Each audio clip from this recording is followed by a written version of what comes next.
Welcome to the show, guys. I got a really good one here for you. We are ripping into the sucks of the week. And I'm telling you, there's some big names, not to name anybody, Justin Jefferson, that had really brutal weeks, and we're going to rip into them at each position. So we're going to go with quarterbacks, we're going to talk about the sucks, and also the studs at each position. Then we're going to go running back, then we're going to go wide receiver, we're going to go tight end, and we're going to rip into them because your fantasy teams are on the line. We need to talk about this. We need to debate about this.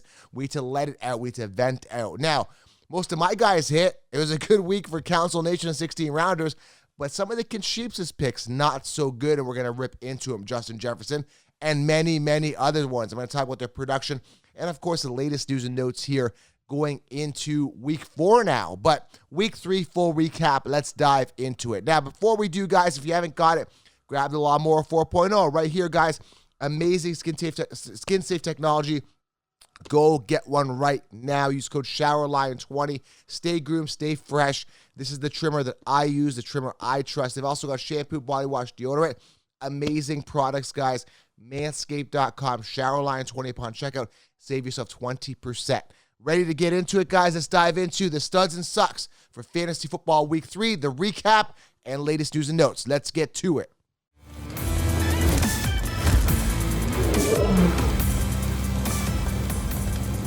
All right, guys, welcome to the show. Studs and Sucks Week 3 full recap with the news. Going to dive right into it. If you're new to the channel, make sure you hit that thumbs up button right now, guys. Hit the thumbs up and comment below. Who was the stud and suck for you? Love to get your feedback. Now, I'm going to start off here with the news. Before I do, guys, we got a game tonight. We got the Cowboys and the Giants. If you know the winner, now is the time to enhance that game watching experience and capitalize on it. Head on over right now to mybookie.ag. The code you want to use, guys, is FFC to enhance that game watching experience. They will double your first deposit, guys. Mybookie.ag right now. I'm telling you guys, use code FFC. So if you put in $250, you get $500, right? So enhance that game watching experience. If you know the winner, prove it. Mybookie.ag, FFC is the code. Go do that right now. All right, let's start off with the latest news and notes here. Now, I got to talk about this here. Dalvin Cook is the first thing I want to talk about. Dislocated shoulder. There's a chance he may play week 4. Now, what did I say going into the season? I said I guarantee injury with Dalvin Cook. Sure enough, he's hurt. Now, he still may play. It might be a weak thing. But at the end of the day, still left early yesterday, right, in your game. And you guys drafted this guy as a top 4 pick ahead of Derrick Henry. Derrick Henry having a good game. So I don't get it. Like, if you got to think about, like, drafting a player where I got to think about his backup, then you probably shouldn't be drafting that player. So Dalvin Cook obviously got hurt. I called it. And everyone's like shocked now. Oh my gosh, how could you wish injury? I'm not wishing injury on anybody. I'm saying history showed us Dalvin Cook gets hurt, and he's actually one of the sucks of the week, even though he scored like 13 points. What I'm trying to make is you don't exit early. You don't leave every single year on your fantasy team.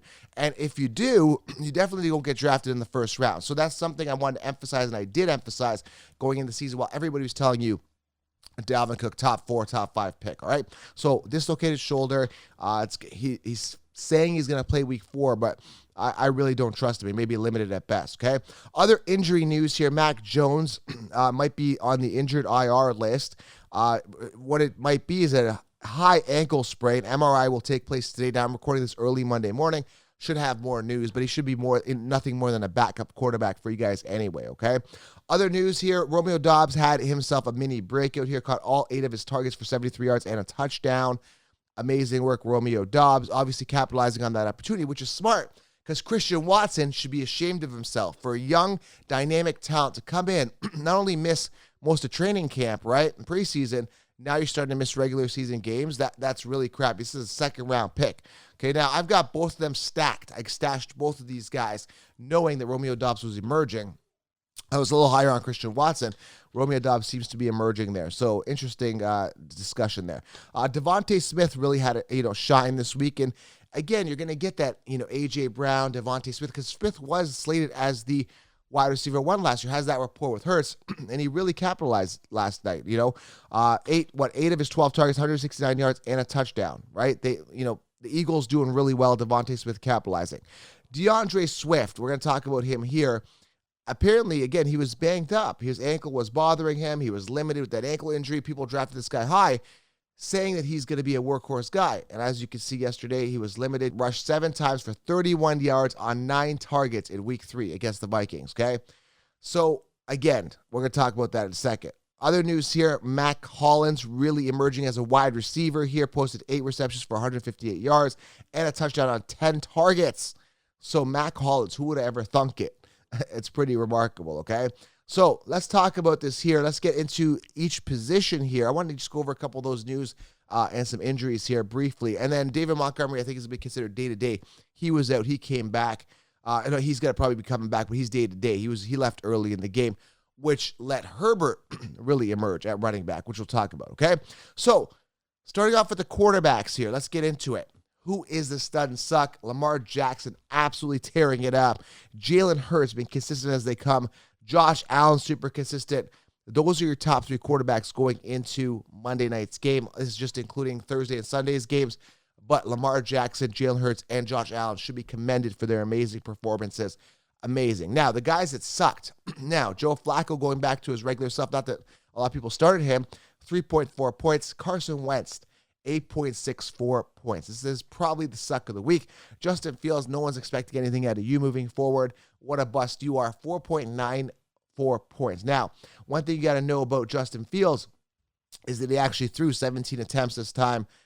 Remarkable, but he actually threw 2 interceptions with that. So he started to throw the ball, but he's throwing interceptions. Absolutely brutal, Justin Fields. Terrible, which is affecting Darnell Mooney as well. So you look at this, you look at Carson Wentz. You also got to consider Russell Wilson. This was a guy drafted in 7th round-ish, a guy that I thought would emerge. This is where I think, I was right about a lot of stuff this week and the season, but this is one of those ones that, I think I got wrong. Russell Wilson, a guy that I thought would resurge his career on a better offense potentially with weapons like Cortland Sutton and Judy. And, he's got good running backs, minus Melvin Gordon, who fumbled twice yet. I don't know if you saw that. Melvin Gordon fumbled twice. Now, another thing I called, if you listen to my content, if you're not subscribed and not listening, I'm not a fortune teller, but I can predict things before they happen because history tells me that. Melvin Gordon, right, has a history of fumbling. Fumbled twice yesterday and recovered those fumbles, okay? They recovered them. Now, I told you there's going to be a week where if you have Javonte Williams, you're going to need those points. And he hoarded away a goal line touchdown from Javonte yesterday after he had fumbled twice. So what doesn't make sense to me is why the Broncos would integrate a running back, especially give him goal line work after 2 fumbles. Even Broncos fans know that Melvin Gordon fumbles. So that's a big problem. If you're a Melvin Gordon owner, you got a touchdown yesterday, but again, I don't trust him. We'll get to running backs in a second here. But Russell Wilson, going back to him, 9.606 points. Brutal game. Absolutely disgusting. 184 passing yards, no passing touchdowns. It was just absolutely disgusting. They won. It was a gross game. They won 11-10. I can't believe they squeaked out a win there, but Russell Wilson looked absolutely terrible, okay? Other guys, Tua, 11.44 points. Matt Stafford, 10.16. I got to go here with the suck of the week, Russell Wilson, simply because he was drafted with higher draft capital. Now, Carson Wentz had 2 good weeks, but nobody's really expecting anything out of him. So Russell Wilson gets the suck of the week. Let me know if there's anyone else that deserves this, but shame, Russell Wilson, absolutely brutal here, okay? Moving on to the running backs here, Khalil Herbert had himself a game. What a game for Khalil Herbert. 157 yards, 2 touchdowns, 30.9 points, beating out my guy, Derrick Henry. Now, Khalil Herbert, the backup for the Chicago Bears, had a breakout run. Now, this is not to be expected all the time. Montgomery came out, and there was a breakout run. So, again, this doesn't happen all the time, but amazing work when he given the opportunity. Khalil Herbert has been capitalizing. Maybe there could be more going by more of a committee there in Chicago. Something to consider there if you on waiver wire, a guy you may want to consider starting in the future as flex. Khalil Herbert dipping into David Montgomery, who always tends to get hurt, nagging injuries, gets pulled out, and has been a problem for him for years. So something to consider there. You may want to start Khalil Herbert, but we're going to take a look at kind of his future matchups and the situation. Like I said, was going to be day-to-day with David Montgomery. But again, David Montgomery always seems to get these nagging injuries and things that bother him all the time. So Khalil Herbert stepping up. Derrick Henry, Jamal Williams having himself a game. Swift owners who drafted Swift in the 1st round, He was a top 8 running back, and I told you Swift is not a top 8 running back. Jamal Williams having himself a game with, Swift being limited. And again, that's part of the discussion here where I tell you, Swift is not a true workhorse running back, okay? Now, when you look at a guy like Jamal Williams, seized the opportunity, had himself a good game. Singletary having the game of his life, 24.1. And like I said, Derrick Henry, 25.3. A lot of people and he finished second amongst running backs according to, the Sunday game. We still got Monday. Maybe Saquon and Zeke might do something. Who knows? Maybe Saquon, not Zeke. But you look at Derrick Henry, 25.3 points, touchdown, getting involved in the receiving game, 5 receptions, 58 yards, finishing second amongst running backs according to Sunday's games. Very impressive. A lot of people were counting Derrick Henry out. Now, they're making a debate that it was Vegas's rush defense that sucks, which is true, but Derrick Henry just is a slow starter, and he's finally getting back into the groove. And the nice thing is the attempts are there, okay? Other guys had a good game. Cordell Patterson, James Robinson, another guy was right on. Now, this is a guy stashed on my rosters. I told you guys to stash while everyone was drafting ATN, saying they were telling you go 0 RB, meaning going wide receiver, which again, they drafted Justin Jefferson. They're recommending him, the Concheapsis. And now you ended up with ATN as your RB1, RB2, and he's been crapping the bed. Robinson was the one. I had their beat writer on the show stating that. So when you look at James Robinson, you're like, man, I should have drafted James Robinson. Yeah, you should have, because he was the RB1.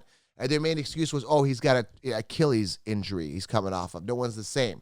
He's fine. I was told he was fine. That's why you got to subscribe to the show to get this information. So James Robinson had himself a game, 20.6.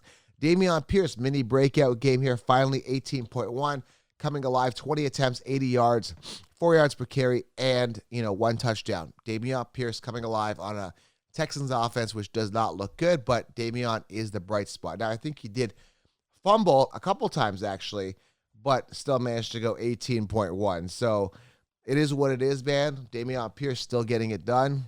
It's got to hang on to that ball, though. Nick Chubb had himself a good game, 17.3, and Melvin Gordon, 16.5, hoarding away that volume. Now, 12 attempts, 26 yards, 2.2 yards per carry, and 1 touchdown for Melvin Gordon. A guy who's fumbling twice doesn't deserve the ball. Still finished top 10 in fantasy because they gave him that goal line carry, which inflated his numbers. Other guys that are stepping up here, Breece Hall, 15.2 points, really starting to step up. 8 attempts, 39 yards, so he's really starting to get integrated a lot more. Now, let's get into some sucks of the week. Now, I got to give McCaffrey a suck here. He hasn't been doing well. He really has. 25 attempts, 4.3 yards per carry, no touchdowns, 13.5 points. I'd expect more out of a guy who was drafted second overall, according to the Concheapsis, and I warned against him. Looks like he's healthy, which is good, but stay tuned because he's only played 10 games the past 2 seasons. McCaffrey, interesting to see how well he does. Another big-time bust here is Austin Eckler. I got to talk about this. Now, I told you this guy sucks, and he has been really sucking in the rushing game. I keep talking about this. 4 attempts, 5 yards, 1.2 yards per carry. The guy finished with 13.3 points, only predicated on his 8 receptions. Without receptions, I know you're saying we only play PPR and that's the main platform. I get it. But still, I want a running back to be a true running back, not a guy that averages 1.2 yards per carry and can't run the ball to save his life. When I'm investing in a guy in the first round, which is what people did with Eckler, I want a full workhorse running back. And I'm not getting that with Austin Eckler, okay? So he sucks, this week completely. Now, the big-time suck of the week is Dalvin Cook. 13.6 points, but he's injured again, which is what I called. So that signifies a suck because you always get hurt. You suck. If you always get hurt, you're not a good player. I don't care what anybody says. You're not fantasy relevant. And yet people tell you draft this guy ahead of Derrick Henry, draft him top 3, top 4. How's that working out for you? And there's no accountability to this. Nobody's coming out and saying, oh, sorry, we told you Jefferson and Dalvin Cook, they're crap in the bed. There's zero accountability at all for these guys, okay? Travis Etienne, no accountability. All those guys had Etienne round 5, tons of breakout potential, no accountability. I'm taking accountability for my guys, which we'll talk about. Darnell Mooney, crap to bed, but I'd rather spend, he's a 5th, 6th round pick. I didn't have to spend a 1st round pick. I've got tons of depth at wide receiver. I stacked them with Drake London and Christian Kirk and other guys. I'm good, right? So, no accountability. Javonte Williams, you suck. 9 points. Shame on you. I can't believe they're not giving him the goal line work. James Conner, 8.7 points. Sucked, right? Rashad Penny, 7.9 points. Sucked. DeAndre Swift, 7.6 points. We talked about him. DeAndre Swift, 7.6 points. Was limited. top 8 in PPR amongst running backs. Hasn't returned his investment. Joe Mixon had a crappy game, 6.8. That's one of my guys. It is what it is. He's got to step it up. Right now with him, I knew, and I go robust RB. I hope he picks it back up, because what I said is Super Bowl hangover, and I said Mixon has only either his last year was really good, but that might be an anomaly because he doesn't have those type of good years. So what trend is he going to be trending up or down? Hopefully he trends up, because I got him in a couple leagues, okay? And I usually don't, I'm not a Mixon guy. And I don't even draft running backs too much coming off pinnacle years. So hopefully, my theory is wrong on him. Aaron Jones, shame. 5.7 points this week. And again, we see that. Is it Dylan? Is it Aaron Jones? Dylan Jones. This week it wasn't Jones. That's all I got to tell you. Him and Miles Sanders, 5.4 points here, 5.7 for Aaron Jones. Shame on you, Aaron Jones. You, sir, are the suck of the week. And never mind Kamara. I faded him, 7.3 points. He should be ashamed of himself as well. A lot of people drafted high capital on him. What a waste of draft capital. And David Montgomery, 1.1, he got hurt. Absolutely crap in the bed. 3rd round pick. Shame. I got to probably go here. Aaron Jones, 5.7. He should be ashamed of himself. Absolutely ashamed of himself. All right, let's move on to the wide receivers here. Guys that had good weeks. Like I said, Devontae Smith. He was the wide receiver 1 last year. I told you this, right?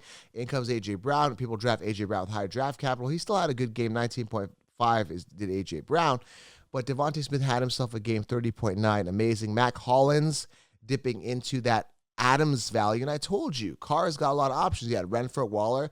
I discounted Mac Hollins, but Mac Hollins coming in here, tearing it up out of nowhere. If you guys don't know who Mac Hollins is, he's been in the league since 2017. He was a 4th-round pick out of North Carolina. And years to wow us, guys. And guess what? We're not wowed. His peak receiving season is this year in 3 games. He has 240 receiving yards, okay? He had a good year, not even a good year. 2021, he had 223 yards, 4 touchdowns. All of a sudden, Mac Hollins, 6'4", 221 pounds, has become fantasy relevant, which is crazy. So all you Devontae Adams owners, I love it. I love the fact that I told you to avoid Adams. He's not going to duplicate last year's numbers. And sure enough, it's not looking like he's trending towards Adams finishing as a top receiver. We're going to have to see. He got saved the past couple weeks with some receiving touchdowns, which keep him somewhat in the mix. But without those, he would suck. Like Adams had 14.2 points, but he had 5 targets, 50 yards, one touchdown. Guys, you're going to be very disappointed with Devontae Adams this year if this keeps up. So anyway, Mac Hollins, Marquise Brown, Russell Gage had himself a game, 24.7. Zay Jones, Chris Olave. And again, this is what I explained here with Olave, 23.7 points.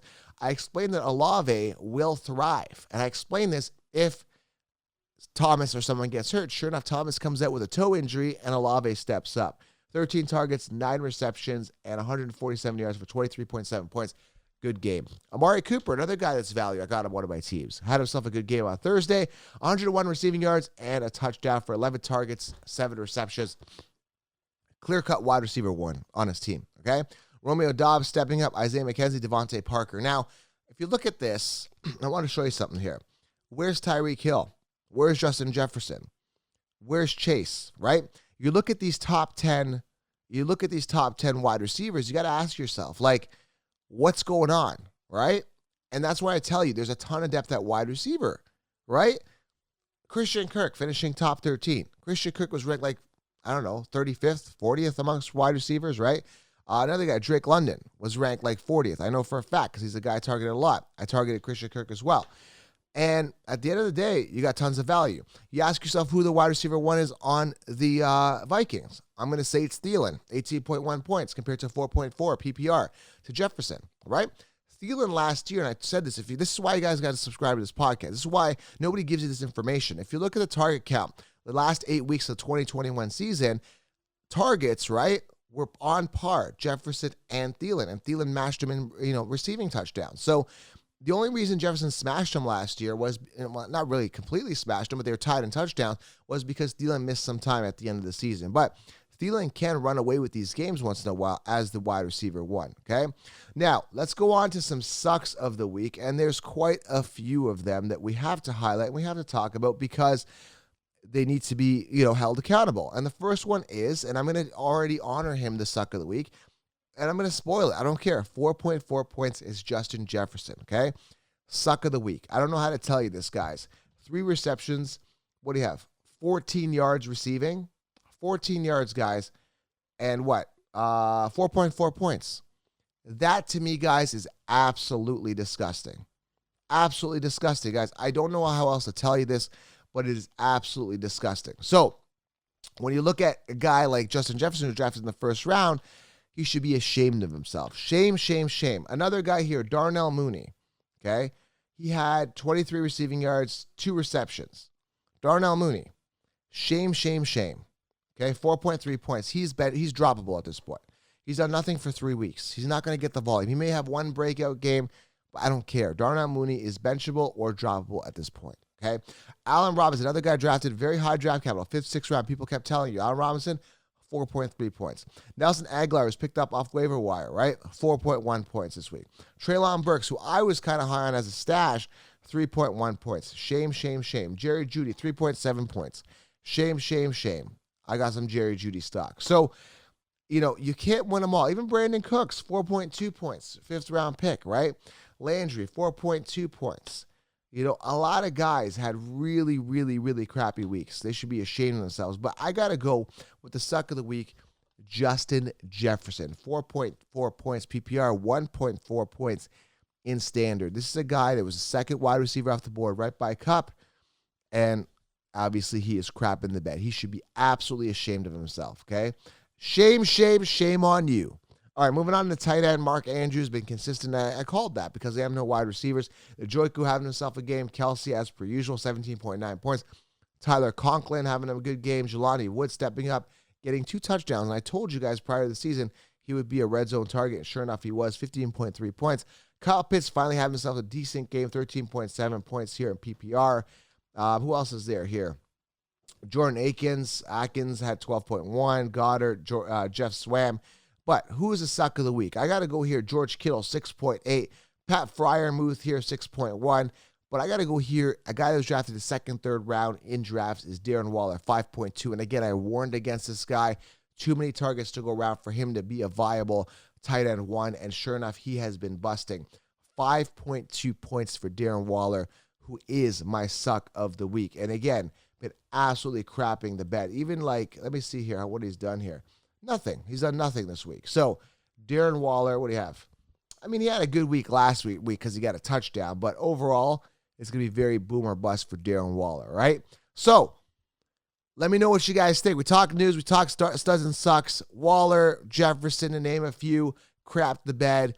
And I got to say, man, Dalvin Cook already hurt, talked about it.